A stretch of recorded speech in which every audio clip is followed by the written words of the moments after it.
Драги гледачи, драги приятели, имаме една серија предавања која што го носи насловот "Се поблизу до последната криза". Како да се подготвиме? А првата тема го носи насловот "Во кое време живееме". Се радувам што сме заинтересирани за вакви теми.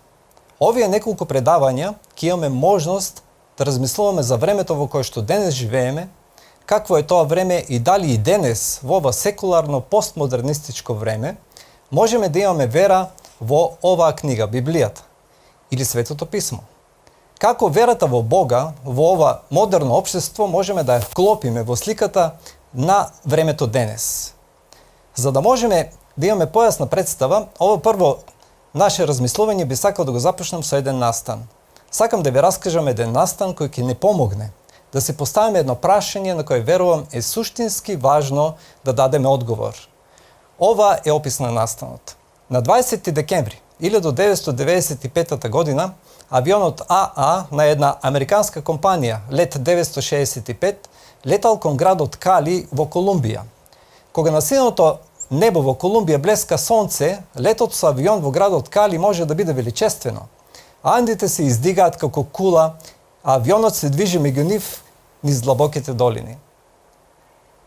Но кога е невреме, магливо, облачно и дожливо, сцената драматично се променува. А тој ден, кога авионот се приближувал кон Кали, имало густа магла. И самата комуникација со контролата на летањето била тешка. Пилотот на авионот упатил порака, но контролорот на летањето погрешно ја разбрал таа порака и му дал погрешни инструкции на пилотот. И тој направил полукруг налево, наместо надесно, и авионот ударил во висока карпа. Сите 160 патници загинале. Таа погрешна информација го водела авионот кон сигурна смрт. Нејасен сигнал, упатства што збунуваат. Една погрешна порака. Дали слушањето на погрешни пораки во нашиот живот може да биде опасно, кобно, особено во ова време кога и лјадници тврдат дека ја знаат вистината? Да, тоа може да биде крајно опасно и кобно. Затоа ние мора да ја примеме пораката, вистината од вистинскиот извор, нели? Ако примаме пораки од погрешни извори, го изложуваме нашиот живот и животот на другите луѓе во голема опасност.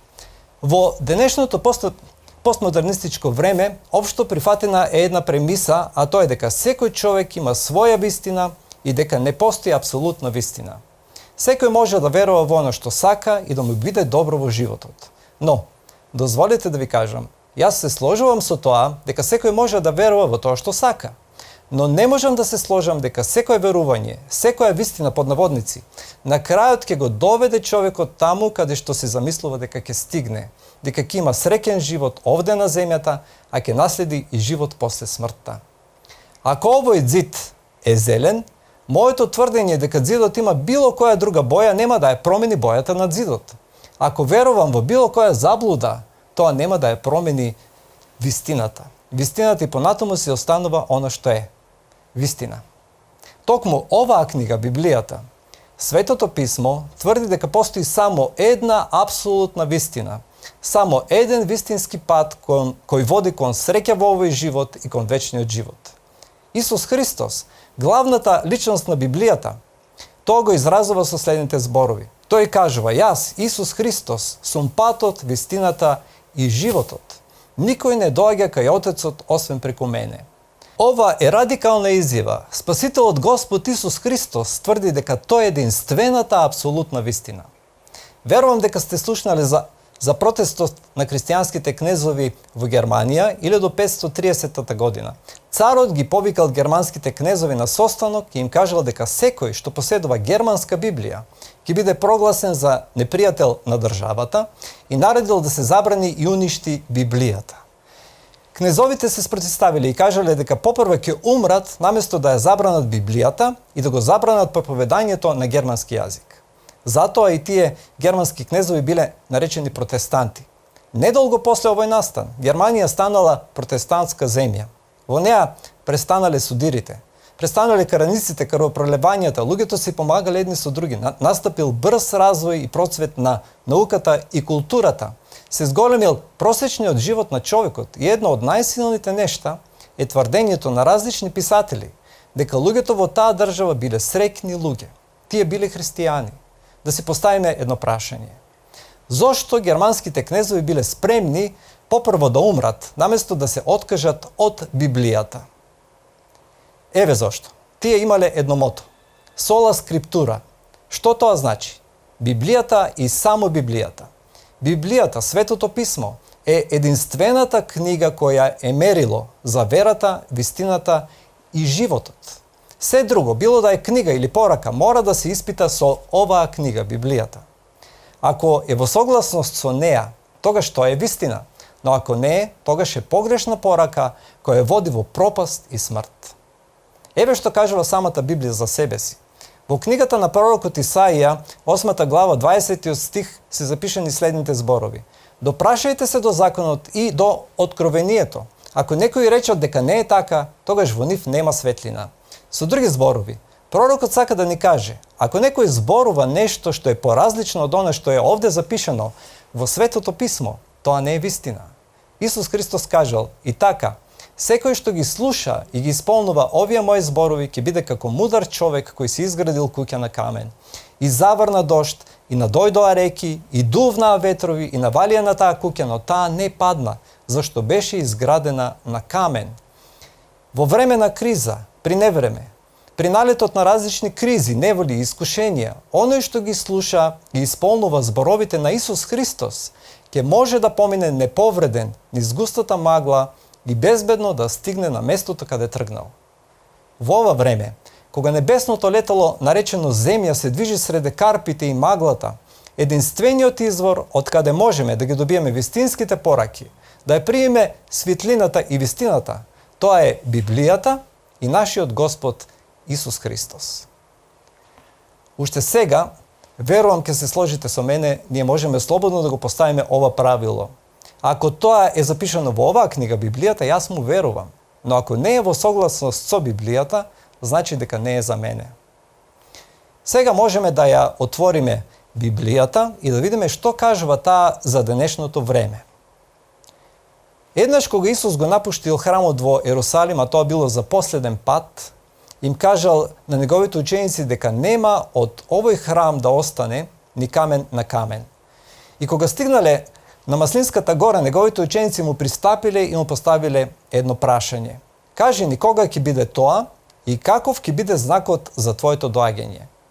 Пред да го открие знакот на неговото второ доаѓање, Исус им дава повеќе знаци на своите ученици по кои ќе можат да го препознаат времето.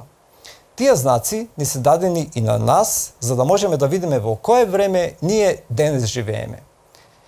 Вели вака, ќе слушате за војни и повици на војни. Гледајте да не се уплашите, зашто сето тоа треба да биде. Но тоа уште не е крајот, зашто ќе се крене народ против народ, царство против царство и на разни места ќе има глад и помор и потреси, а тоа е само почеток на страдањата. Војни и повици на војни. Тоа веќе е денес станало вообичаена појава. Но има разлика. Например, при Првата светска војна во битката кај Вердун загинале 1 милион војници, а војната линија фронтот е поместена за само 12 километри. Во битката кај Сома загинале 900.000 војници, а војната линија била поместена за само 11 километри. Во градот Идр во Белгија загинале 1 милион луѓе, од кои половина милион само во третата битка. Во Втората светска војна загинале 10 милиони цивили во борбите, а 11 милиони во концентрационите логори. Бројката на загинати во двете светски војни се искачила на 65 милиони, од кои 35 милиони биле цивили. Тоа бил страшен ужас. До 20. век не се видело такво нешто. Во 20. век загинале многу повеќе војници и цивили од сите загинати војници и цивили во претходните 20 века. Но кажува дека тоа уште не е крајот. Кажува дека тоа е почеток на страдањата. Ке има глад, помор, земјотреси. Такви нешта постоеле и порано. Но да видиме што се случува во 20. век. Овде се дадени земјотресите до 20. век, но од 20. век стануваат се почести и со многу поголем интензитет. Во последните години се детектираат околу 6000 земјотреси со поголеми размери секоја година. Гладни луѓе. Во 20. век се зголемува и гладот. Во текот на целата земна историја до 20. век Не е познато време да имало толку многу глад кој траел толку многу години како во 20. век. Во Русија умреле околу 15 милиони луѓе од глад за време на владењето на Сталин. Во Африка има постојан глад во повеќе афрички држави. Сомалија се соочува долги години со постојан глад. Стапката на смртност поради глад во оваа држава се искачила дури и до 75% од вкупното население. Во Куба 2/3 од жителите се осудени најголемиот дел од својот живот да го поминат само со порција орис на ден. При крајот на 20. век е проценето дека 1/3 од целокупното население на земјата гладува. Епидемии, пандемии и помори. Сме слушале за епидемија на колера, на чума во средниот век. Тогаш загинале многу луѓе. Но во 20. век имаме се почести епидемии, пандемии и помори, како што бил шпанскиот грип, 1918 година од кој починале 20 милиони луѓе, па инфлуенцата која започнала од Азија, 1957 година, па еболата и други помори од големи размери. Спасителот продолжува со описот со следните зборови. Тогаш многу лажни пророци ќе се појават и ќе прелажат мнозина. Исус го проширува тоа свое искажување во 23 и 24 стих и кажува: тогаш ако ви каже некој еве овде е Христос или таму е, не верувајте, зашто ќе се појават лажни месии, лажни пророци и ќе покажат големи знаци и чуда за да ги прелажат, ако е можно, дури и избраните. До крајот на 19 век имало познати религии, неколку познати религии. Малку луѓе изјавувале дека се месија или пророци. Но што се случува во 20 век? 1997 година еден познат евангелизатор изјавил дека има повеќе од 400 луѓе само во Лос Анџелес кои тврдат дека се Христос. Денес постојат и лјадници религии. Не само во христијанските, туку и во источните религии има многу учители кои тврдат дека се Месија, дека се Христос. Например, Саи Баба прави чуда, симнува дури Јоган од небото, а тврди дека е инкарнација на Христос и многу други. Лажните пророци и лажните месии на 20 и 21 век јасно објавуваат дека се наоѓаме на крајот на времето. Исус продолжува со следните зборови: и бидејќи беззаконијата ќе се умножат, кај мнозија на љубовта ќе олади. Еден мој пријател ми кажа порано: многу повеќе се дружевме, многу повеќе се помагавме, денес сме се затвориле во себе. Секој си живее во еден свој свет и не постои тоа дружење, не постои таа помош што порано луѓето се ја даваа едни на други. Изгледа како љубовта меѓу луѓето да станува се постудена. Навистина, љубовта оладува. Беззаконието се зголемува. Тоа е верен опис на времето денес. Апостолот Павле тоа го изразува со следните зборови: но ова знај го, во последните денови ќе настанат времиња тешки, зашто луѓето ќе станат себелюбиви, сребролюбиви, самофалци, горделивци, хулители, непокорни кон родителите, неблагодарни, неправедни, безбожници, непомирливи, клеветници, невоздржливи, нескротливи, недобролюбци, предавници, пребрзи, надуени, повеќе сластолюбиви отколку оние што го љубат Бога. На изглед побожни, а од силата на Бога се одрекле. Таква ќе биде состојбата на земјата во времето кое што е последно. Но ние можеме слободно да кажеме дека таква е состојбата во светот денес. Скоро сите знаци се исполниле. Ние се наоѓаме на самиот крај од земната историја. Останува само уште една реченица што Исус ја кажува и тогаш доаѓа крајот. И ќе биде проповедано ова евангелие за царството по целиот свет, за сведоштво на сите народи, и тогаш ќе дојде крајот. Тогаш ќе се јави на небото знакот на Синот човечки и ќе се расплачат сите земни племиња и ќе го видат Синот човечки како доаѓа на небесните облаци со голема слава и сила. Зашто како што молнијата излегува од исток и се гледа дури до запад, така ќе биде доаѓањето на Синот човечки. Со брзи чекори ние се приближуваме кон последната криза. Навистина, со секој ден ние сме се поблизу до последната криза и до славниот настан, второто Христово доаѓање. Според тоа, одговорот на прашањето во кое време живееме е јасно. Се ближиме кон крајот на патот, кон славниот настан, второто Христово доаѓање. Пред нас е последната криза која ќе се одвива во повеќе епизоди. Вселенското летело наречено Земја се подготвува да слета и движењето на Земјата пред нејзиното слетување е најопасниот дел од летот. Маглата е многу густа, а планините джиновско високи. Како во ова време, пред самиот крај на земната историја, кога маглата е многу густа, кога владее длабока духовна темнина, а планините на опасностите се джиновско високи, како во ова време да знаеме дека ги примаме вистинските пораки? Библијата дава одговор на тоа прашање. Во Библијата има две книги кои зборуваат посебно за ова последно време, а тоа е книгата на пророкот Даниел од Стариот Завет и книгата Откровение од Новиот Завет. Пророкот Даниел во пророчка визија го видел ова последно време и ги запишал следните зборови. И ќе настане време тешко, какво што немало откако постојат луѓето па се до денес. Тие зборови се сокриени и се запечатени до последното време. Тогаш само мудрите ќе разберат. Тој вели, само мудрите ќе разберат. Драги пријателе, дали сакаш да бидеш во групата на мудрите?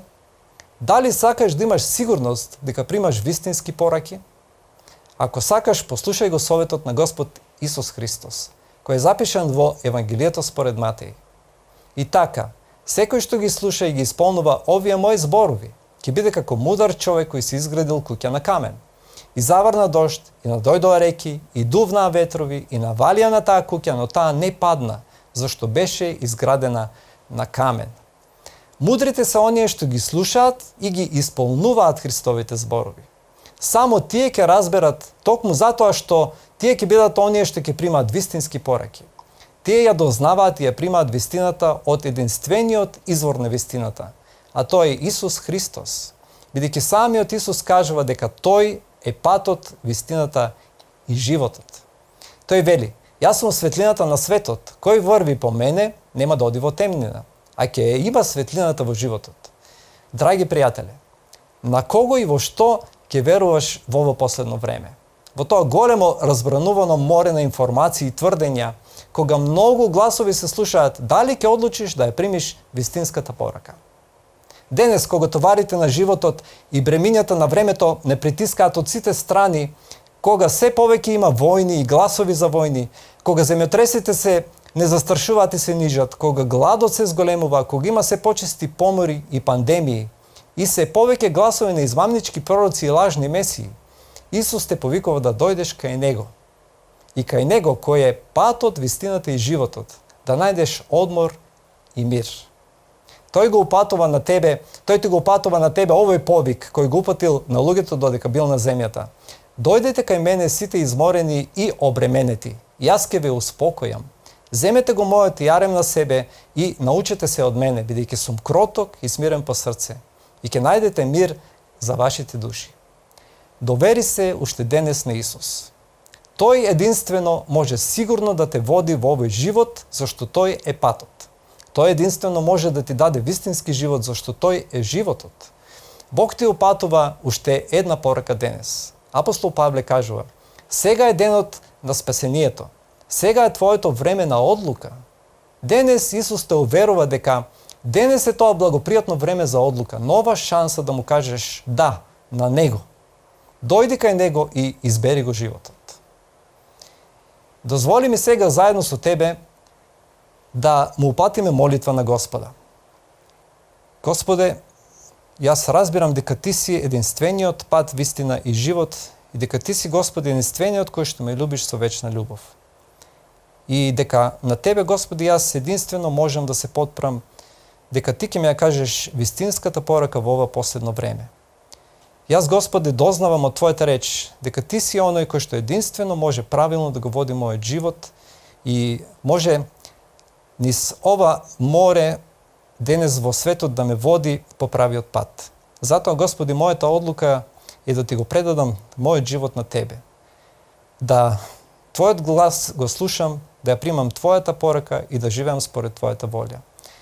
Те молам, Господи, Ти ме води по тој пат и Ти ми дај сила за да одам по Тебе. Тоа те молам во името Христово. Амин.